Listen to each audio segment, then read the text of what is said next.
मिथिलांचल के popular comedian कलकतिया वाली, जिनका ओरिजिनल नाम अविनाश झा है।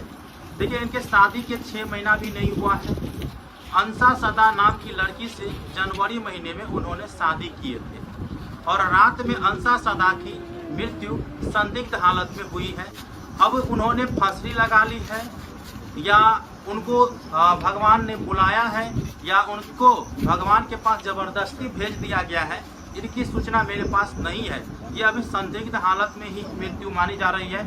मौके पर सूचना मिलते ही जनकपुर पुलिस जो है वो उनके घर में पहुंचा और उसके बाद जो है घेराबंदी जो है वो स्थान को करती है ताकि जांच में कोई विघ्न न हो। ठीक है, आप लोग क्या कहना चाह रहे हैं वो कमेंट बॉक्स में जरूर बताइएगा। और अगर आपको उस सूचना के बारे में या उस घटना के बारे में अच्छे से जानकारी है वो भी मुझे बताने का प्रयास करिएगा। पूरा सूचना और मुख्य जो आरोपी होगा वो पोस्टमार्टम रिपोर्ट के बाद ही आपको पता चल पाएगा। बाकी आप लोग अपना ओपिनियन दीजिए और पूरे मिथिलांचल में शेयर कर दीजिए इस वीडियो को।